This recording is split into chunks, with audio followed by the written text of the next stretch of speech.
Magluluto tayo mga karangkada ng tambakol. Ito ang ating mga gagamitin. Ito ang isda. Luluto ako ng... First time ko lang magluluto nito. Tatry ko lang. Okay? Sige, karangkada. Bye! Ito tayo magluto mga karangkada. Lagyan natin ng luya. Luya. Sibuyas.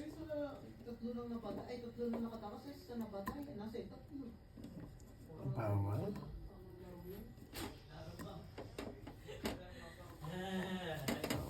At na Luto sa talong.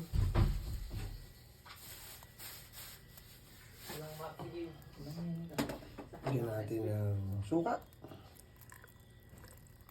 Witness. Gipin yung konting tubig dyan. Suka. At ang ating... Ay! Nalaglag ang isda. Tumalon. Buhay pa.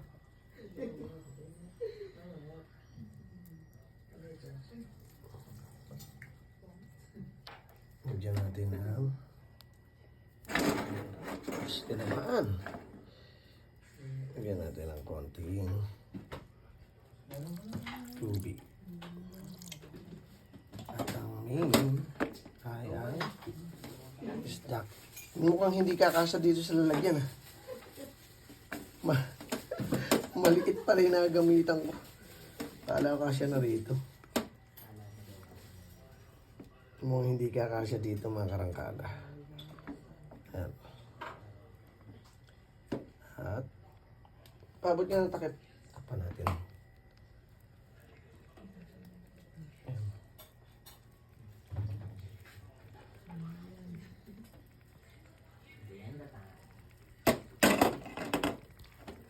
Tingnan natin mamaya mga karangkada kung ano mangyayari. Bye-bye! Mga pala mga karangkada, tinimplahan ko sa paminta at asin.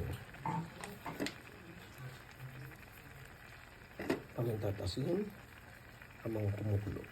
Tapos, lagyan natin siya ng gata. Gatang puti. Ayan.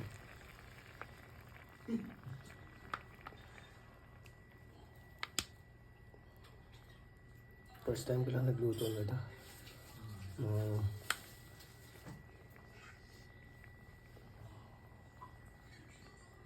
Okay. Takpan natin ulit.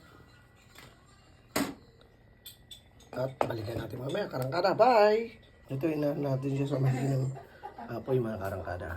Yung mahina lang. Para hindi masunog. Para maluto naman. Yan ang kumukulo na. Yung lagyan natin ng sili.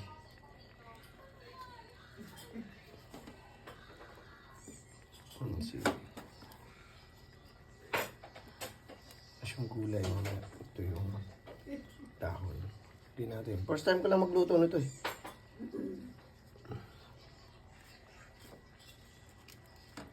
Okay. Fresh yung dahon ah. Yan. Bye mga karangkada. Mamaya ulit. Bye-bye. Mga karangkada ko na itsura. Lagyan ko na to ng dahon nga pala. Yan. Saka sili. Yun. Yun lang natin kumulo. First time ko lang kasi magluto nito mga karangkada. Maliit yung nalagyan ko lutuan eh.